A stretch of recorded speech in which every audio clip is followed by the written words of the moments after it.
Fifth-generation farmer Todd Hayes tends to his hogs, soybeans, and corn on his family farm in Monroe City. Unlike years past, restrictions in meat processing plants are causing farmers like Hayes to struggle. With the workers worried about safety and cases of COVID at the plants, they had shutdowns, decreased workers, decreased line speed, so we couldn't take the pigs when we wanted to. Besides the backlog on farms, processing plants could not keep up with the demand for meat in grocery stores. So it wasn't a shortage of pigs, it was a shortage of pork. It wasn't a shortage of cattle, it was a shortage of beef. Seth Meyer, a professor at MU's Food and Agriculture Policy Research Institute, says the pandemic's impact on farmers goes beyond their usual challenges. This is a much different impact than a drought, which cuts your supply, or floods, which may eliminate your crop. In this case, what you've really got are issues of supply chain. Farms that rely on restaurants also saw a major shift. Sage Gardens is a farm in Boone County specializing in salad greens and vegetables. Owner Erica Parker knows the shift all too well. So when this all hit and all the restaurants shut down, it was a very stressful time trying to figure out what we were going to do.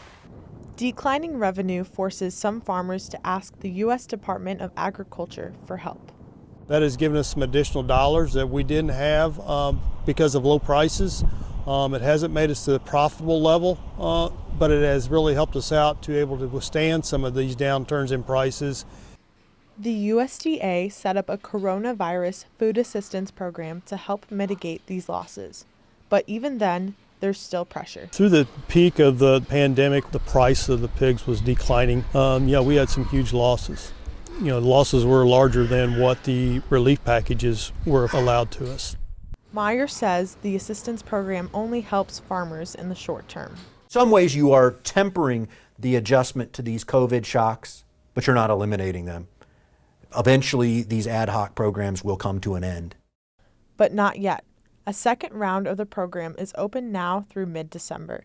It will help farmers cover marketing costs. Over $222 million are going to Missouri farms. Of that, almost 90% of the funding goes to cattle, corn, and soybean farmers. This leaves farms like Sage Gardens in the dust.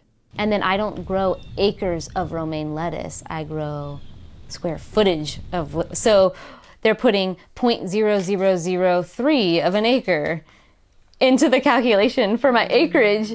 And so it's like, you get $5. Because of this, smaller farms changed their business model. Sage Gardens moved from working with restaurants to working with families and home delivery. We are so much more happy with this, and there's so much more individual personal connection with these families now, and that we didn't get with the restaurants. People ate our food, but they had no clue where it was coming from.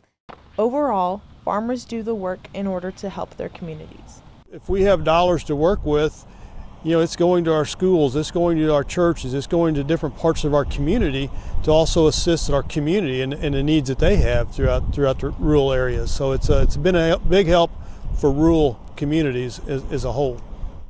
With or without government assistance, farmers like Hayes and Parker need to cultivate a profit. With producers Clivia Leong, Caitlin McElwain, Ryan Puccio, I'm Paola Rodriguez for Missouri Business Alert.